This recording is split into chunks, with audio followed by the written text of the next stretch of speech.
जय हिंद, मैं हूं अजीत कुमार प्रसाद। आज टेंस का दूसरा भाग यानी कि वीडियो नंबर 2 आपके सामने हम प्रस्तुत करने जा रहे हैं। इससे पहले प्रेजेंट इंडेफिनाइट टेंस को हम समझाए थे, वीडियो भेजे थे।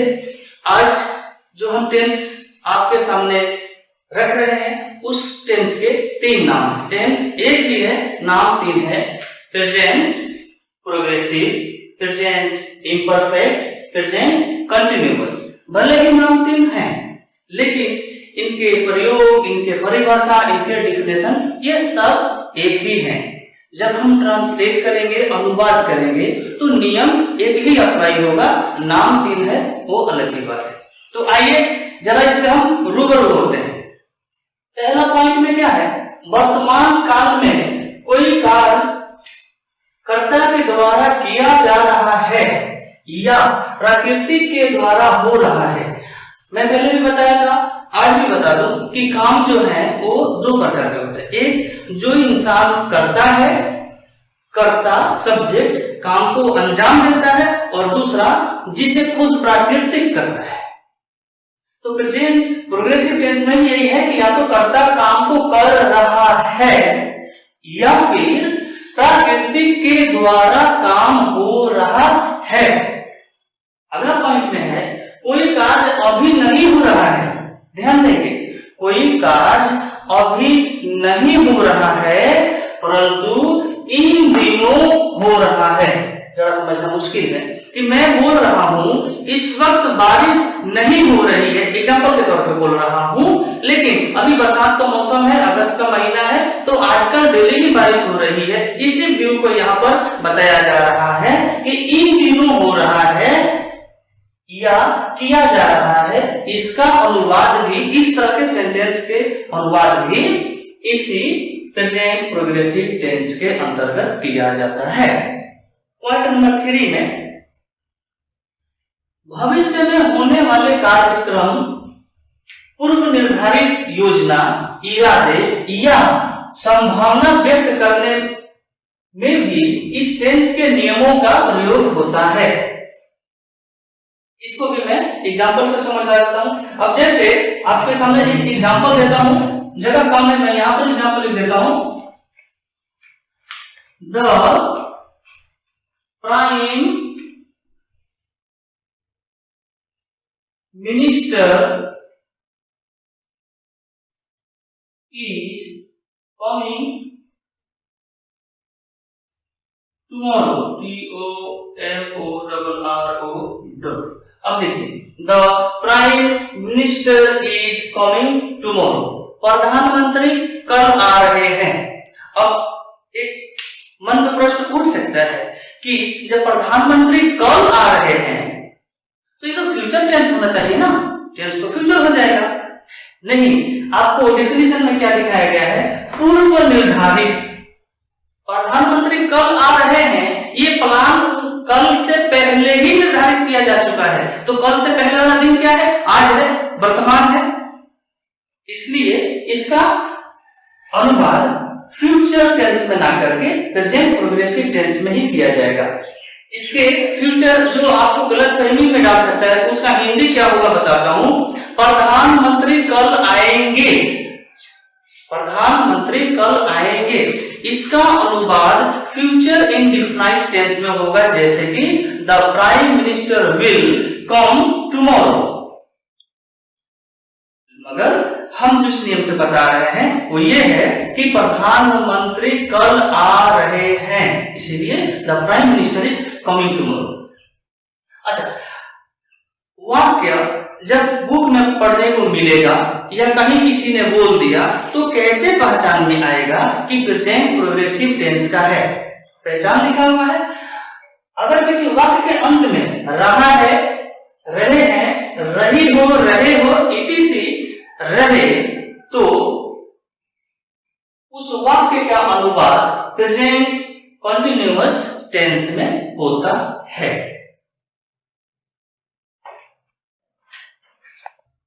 तो हम बताए थे कि इस टेंस के सेंटेंस का पहचान क्या है।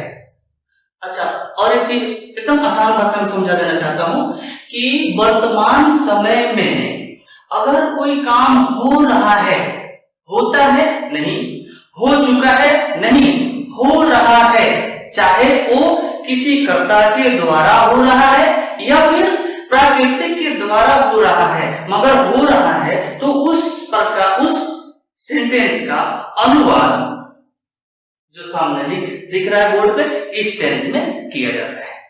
पहचान आपको फिर से एक बार रिमाइंड कर देता हूं कि हिंदी क्रिया के अंत में रहा है, रही है, रहे हैं, रहे हो, इसी रहे, तो इस टेंस के अंतर्गत उसको अनुवाद किया जाता है। और उसके बाद आते हैं स्ट्रक्चर्स। ये 1 2 3 4, अभी 4 दिख रहा है बोर्ड पे, ये 6 है। मैं 6 स्टेप बाय स्टेप आपको दिखा रहा हूं, समझा रहा हूं, एग्जांपल भी बताऊंगा। ये किस लिए है, ये जो बोर्ड पे दिख रहा है ये क्या है और किस लिए बता रहा हूं। जब कोई एक ट्रांसलेशन आपको इस टेंस में हिंदी में रहेगा और उसको अंग्रेजी में बनाने के लिए कोई बोल दे या किसी किताब में मिल जाए, तो उसको बनाने के लिए इस तरह के 6 स्ट्रक्चर्स होते हैं। 4 मैंने बोर्ड पर लिख रखा है और 2 इसके बाद में लिख करके समझा देता हूं। तो 6 स्ट्रक्चर से बाहर नहीं होता है, एक एक को समझ लेना है।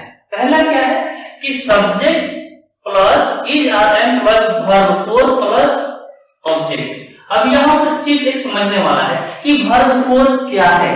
अगर वर्ब 4 नहीं समझ में आ रहा है तो मेन वर्ब में आईएनजी लगा देने से वर्ब 4 हो जाता है।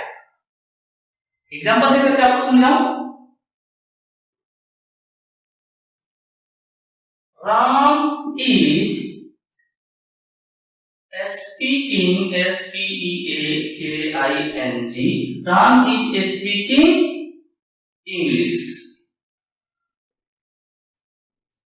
अब देखिए ये जो स्पीक होता है SPEAK, ये यहां तक आपका मेन वर्ब है। अब इस मेन वर्ब में आईएनजी को प्लस कर दिया गया है और इसी आईएनजी को प्लस करने के बाद इसको वर्ब 4 बोलते हैं या फिर वर्ब 4 बोलते हैं या फिर वर्ब का आईएनजी फॉर्म बोलते हैं। तो यही है, विशेष कुछ नहीं है जिससे आपको कंफ्यूजन हो जाए। दूसरे सेंटेंस में अच्छा एक और चीज बताते चलो, याद आ रहा है, ये रूल नंबर 1, इसको मैं रूल भी बोलूंगा, रूल भी बोला जाता है, नियम भी बोला जाता है, फॉर्मूला भी बोला जाता है, स्ट्रक्चर भी बोला जाता है। तो ये सब वर्ड आपको माइंड में रखना है, जब मैं बताऊंगा तो इसमें से कोई भी वर्ड अप्लाई कर सकता हूं, आपको समझ लेना है।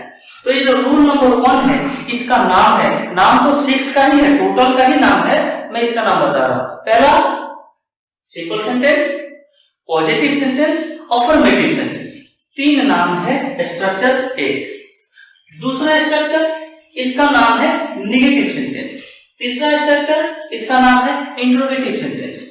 चौथा स्ट्रक्चर इसका नाम है इंट्रोगेटिव प्लस निगेटिव सेंटेंस। 5 और 6 इसके बाद समझाता हूं। तो आइए निगेटिव सेंटेंस का एक एग्जांपल लेते हैं। She is not writing, WRITING, she is not writing in Hindi. Sentence number negative sentence है, she is not writing in Hindi, वह हिंदी में नहीं लिख रही। 3 में आते हैं इंट्रोगेटिव सेंटेंस में,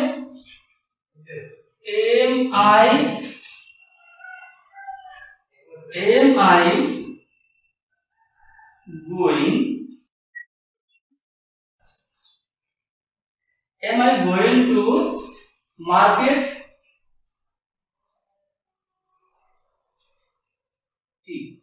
अब देखिए am I going to market, यहाँ पर ये सेंटेंस थोड़ा सा और लगा है क्योंकि मैंने आई और एम को ले लिया है, तो मैं सब्जेक्ट ही बदल देता हूँ, सब्जेक्ट यहाँ ले लेता हूँ आर यू। अभी प्रश्न पूछा जा रहा है, are you going to market, interrogative sentence है, प्रश्न पूछा जा रहा है। इसी तरह से 4th में क्या होते हैं, इसी प्रकार का सेंटेंस होते हैं, उसमें नॉट लगा दिया जाता है। एग्जांपल में है is Ravi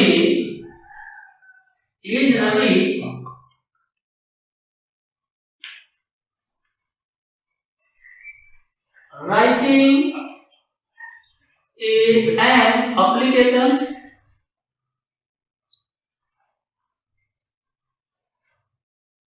is Ravi not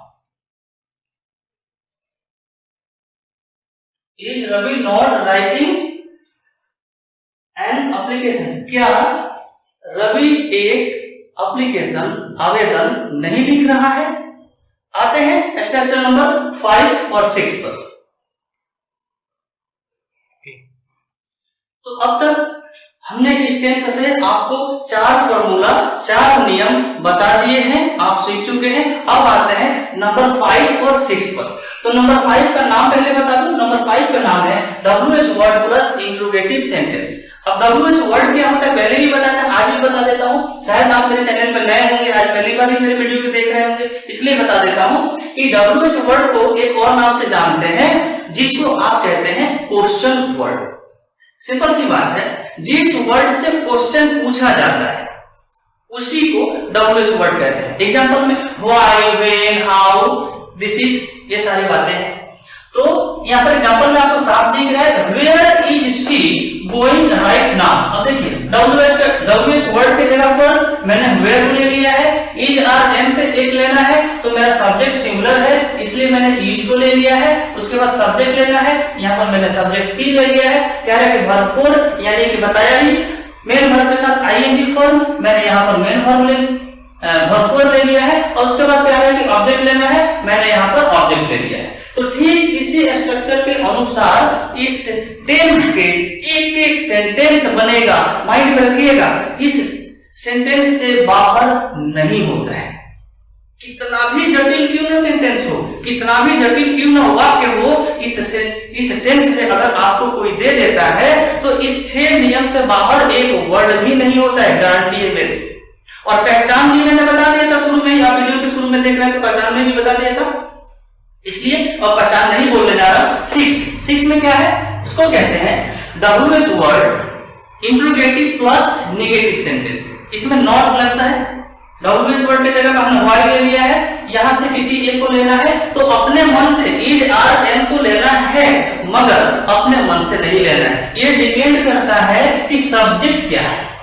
तो मेरा सब्जेक्ट यहाँ पर यू है तो यू के साथ आर का प्रयोग करते हैं, इसलिए मैंने आर ले लिया। उसके बाद सब्जेक्ट लिया हूं, पहले से ही लिया जा चुका है यू। अब कह रहा है कि नॉट लेना है, ये गलती से मार्किंग हो गया, नॉट लेना है, मैंने नॉट ले लिया। वर्ब 4 लेना है, प्लेइंग वर्ब 4 है और बाकी का ये सब ऑब्जेक्ट है। तो ठीक रूल के अनुसार मैंने आपको एक एक कड़ी, एक एक हिस्सा पॉइंट समझा दिया कि यहाँ पर Why are you not playing these days? तो मुझे उम्मीद है कि वीडियो देख करके आप बहुत अच्छे तरीके से, बहुत ही इजी तरीके से इस टेंस यानी कि प्रेजेंट प्रोग्रेसिव टेंस को समझ गए होंगे। उसके बाद भी आपको अगर कुछ पूछना हो या कुछ विशेष जानने की इच्छा हो तो हमारे कमेंट्स में आप कमेंट्स करके जान सकते हैं। अगला वीडियो जो हम प्रेजेंट टेंस के टेंस नंबर 3 यानी कि प्रेजेंट परफेक्ट टेंस का वीडियो बनाने वाले हैं, उसको देखने के लिए आप हमारे चैनल को सब्सक्राइब कर लेंगे ताकि ये वीडियो नोटिफिकेशन सबसे पहले आप तक पहुंचे और हो सके अच्छा लगे तो लाइक भी कर लेंगे। जय हिंद।